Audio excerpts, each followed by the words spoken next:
Well, hello, hello, hello, and welcome to Two Sides to a Coin. I am Alicia Couri, And I'm Cassie Couri. and we're here to tell you about everything and nothing.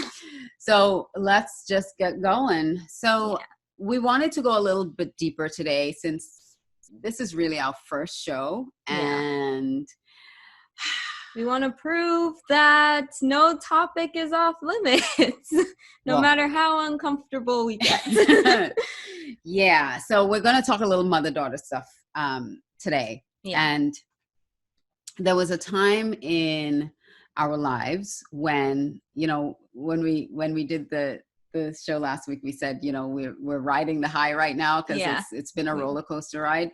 And so let's talk about one of the lows. A time in our lives that it was a low, and that was when you were in between middle and high school. Yeah. And it fluctuated a lot between middle and high school. And it came to really, really, it was bad.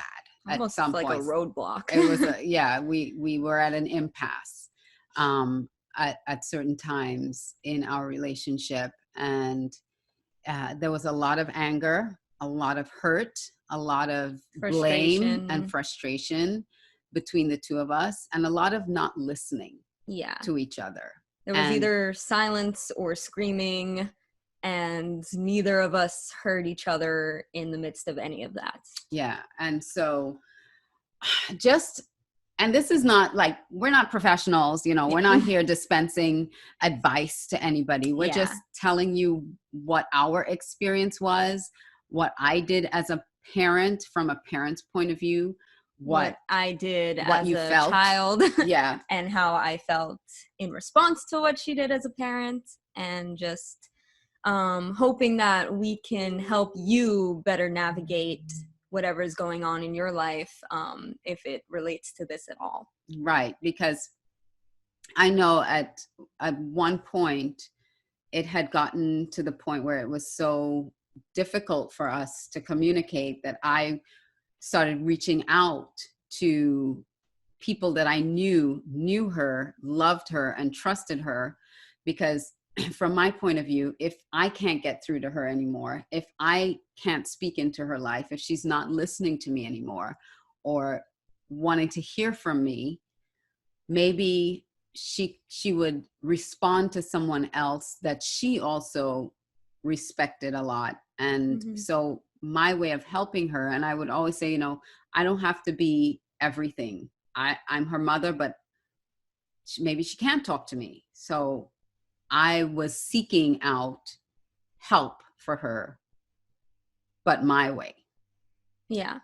On my side, I was asking for help.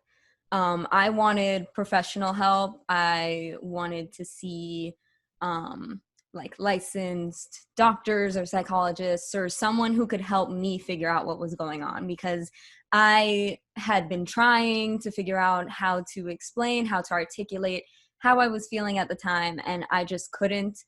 She would ask questions that I either had no answer to, or it wasn't part of the problem. And so she couldn't understand on her side where she was coming from, her own experience. She didn't know what was going on.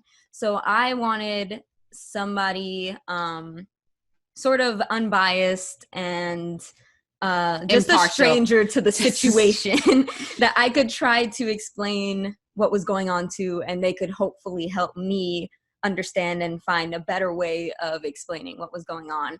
And instead she went and found, or not even found, but she reached out to mentors in my own life that I personally didn't want to know what was going on with me, because they're also sort of parental figures to me. And it just felt kind of painful having to put more people through what I was already putting my own parents through.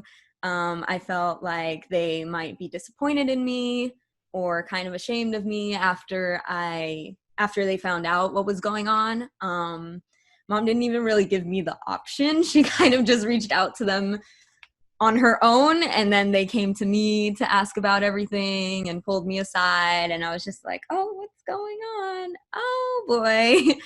And so it kind of hurt me because I felt like she had just sort of given up on trying to, well, not just expose me, she exposed me, but that she had also kind of just, not only was she not listening anymore, but she didn't really want to listen anymore. She just, like, she had heard enough and she wasn't understanding, so she just, you know, kind of pushed me on to the next person that would hopefully understand.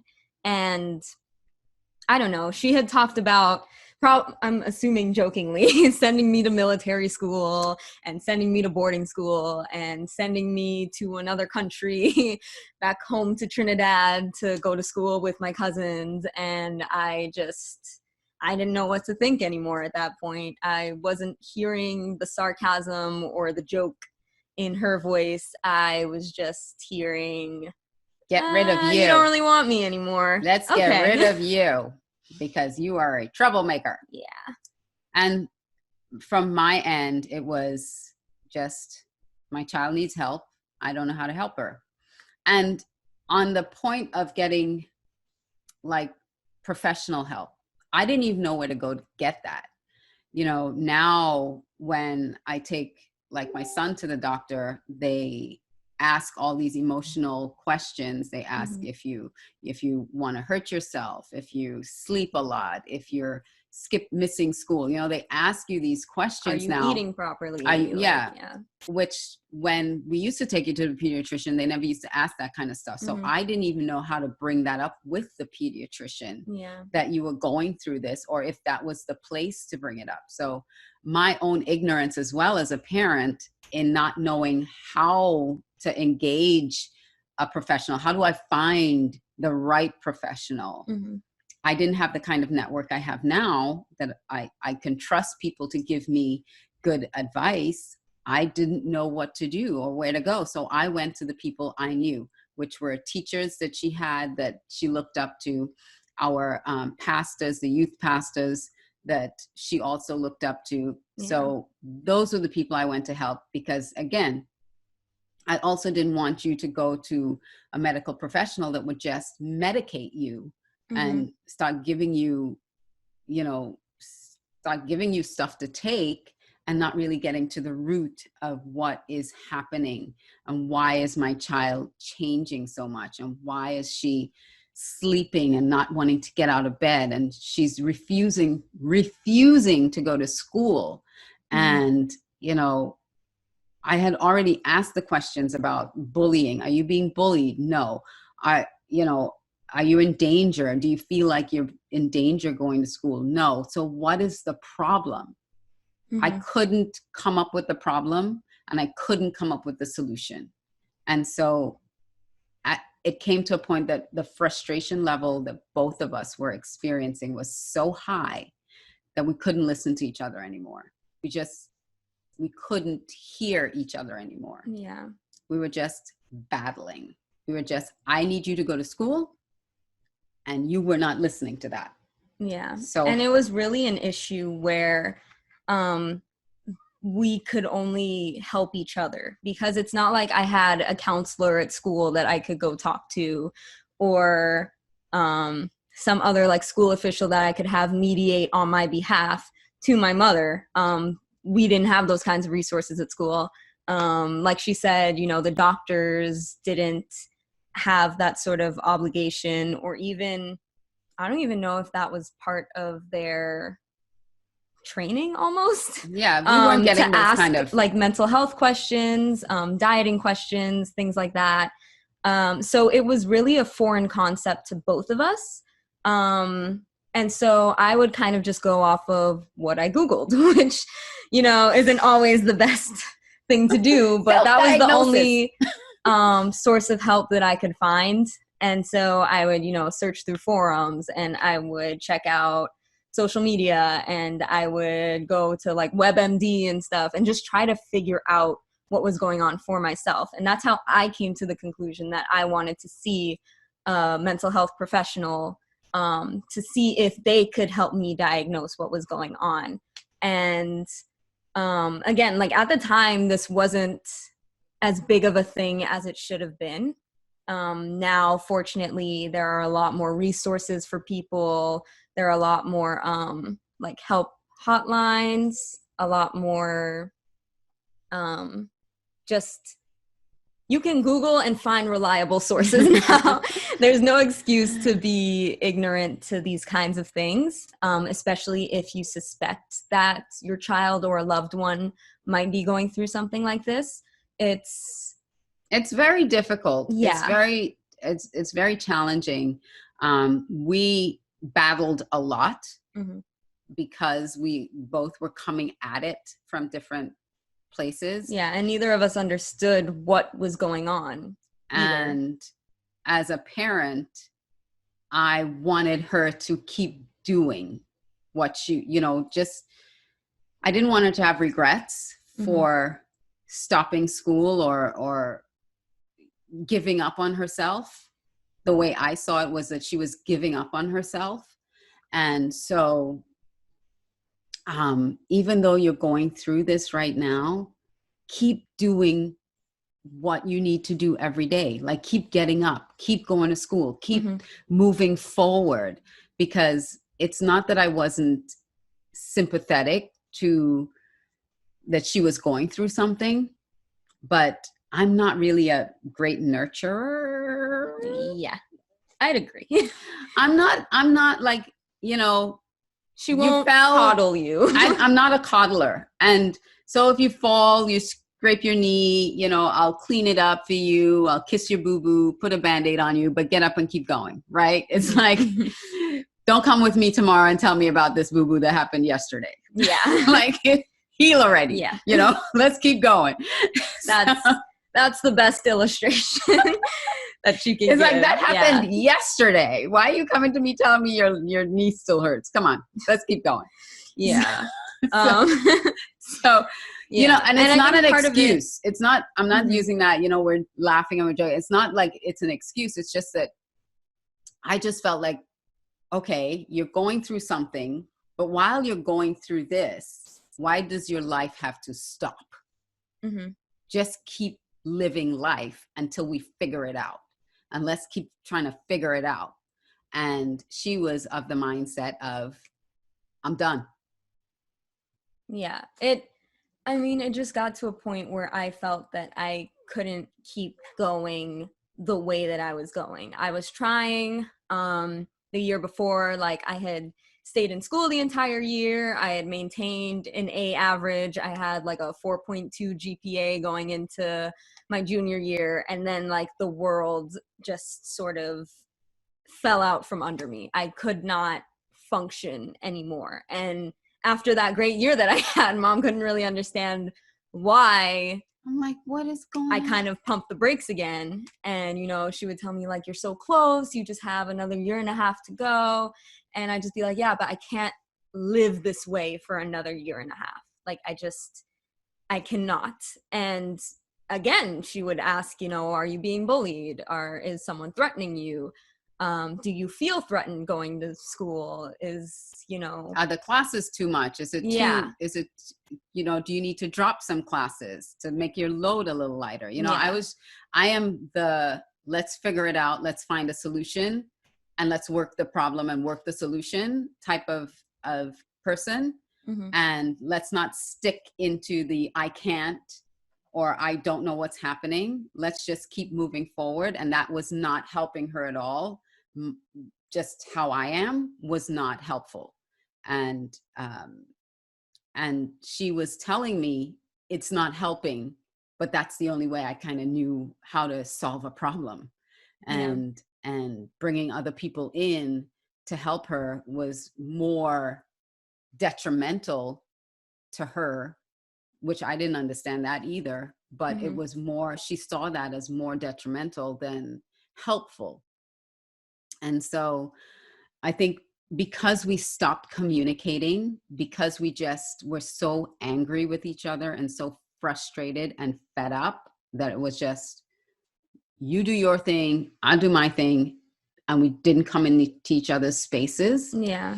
That it hindered the progress that we could have made in just in understanding where each other was coming from. Yeah. And so my advice would be, and again, not professional advice, I'm just as a mom who went through something, is to listen, set pride aside, set your anger and your hurt feelings, because it's hurt. It's hurtful when your child just is angry with you all the time and pushing you away. And set that aside, set aside what you know and your own knowledge, and just sit down and listen. And if your child can come to the conversation with the same, being able to lay that aside and just have a conversation, maybe you can get to at least a place where you can start figuring some next steps out. Instead of you have your idea of what next steps should be, they have their idea of what next steps should be, and both are polar opposites. Yeah, finding that middle ground is the most important piece toward making it to a solution. As a child, whether you've gone through this before and haven't made amends yet, whether there's still some resentment within you from whatever happened, whether you're going through this right now, I encourage you to stop, look at things from your parents' perspective, try to figure out anything that you may have done wrong, swallow your pride as well. Don't think that, you yourself are more mature than your parents, or that you know better for yourself, because sometimes we don't. As kids, sometimes we think we know the right path and we end up getting lost. So definitely come to your next there's no manual. Approach your next conversation ready to listen, and encourage your parent to listen to you as well. Yeah, they say, can we talk? And in a calm, which we didn't have. We didn't have anything calm about it, the two of us, because we're both very strong-willed. We both have our very strong opinions of how things should be and go. And that's something that we've always battled with since you were 2 years old. Since she was 2 years old, we've battled. So I think when it came to that, by the time you were 14, 15, 16, 17, and it was battle fatigue. Yeah. Because we'd been battling. Yeah. And that's also years. kind of where I started to develop that idea of maturity within my own right. Like, I started to think that I was mature enough to really come back to you decision in this way, to kind of just, oh, you're not listening, I'm going to shut down, like, I wasn't seeing it as but you're still my parent, you're still the authority here. I still need you in order to get these things done. And so I was just not willing to talk anymore. And as the parent, it's like, you need to listen to me. You need to listen to what I'm saying. And sometimes I do get like that, where I'm the parent, you're the child. You need to listen, not the other way around. And so if I had given myself the opportunity to not be the parent in that sense and actually take the time to listen, then things could have gone a little bit differently for us. But still here. Yeah, I have no regrets. What happened happened. It's all a growth process. Yeah. And even though she did end up leaving school, dropping out of school in 11th grade. Yeah. It was difficult, but look at you now, you're at University of Miami, you're doing great. So it's never something you can't overcome. Yeah. If you're willing to then take a look at everything and find the compromise. Find beyond just compromise, find a way to make it work. and don't feel like your life is over because something happened. Mhm. There's always, with communication, there's a way to overcome it. So Yeah. that's it for us today. Yep. You know, and so hopefully you've enjoyed this 2 sides to a coin. And we will see you next time. I don't know what we're going to talk about next time, but We'll see. yeah, you can give us some suggestions or ideas of Yeah. what you'd like to hear from us. And if you have any questions about anything we talked about today, feel free to bring those up as well. Yes, and we might show some outtakes from a previous recording. Very long recording. Very long recording of this same topic. From time to time, we'll just interject some little pieces that you didn't hear during this interview. Yeah. Or this discussion that we have. All right. But yeah, you can follow us on social media at the Alicia Couri and at Cassie Couri. And we'll see you next time. Bye. Bye.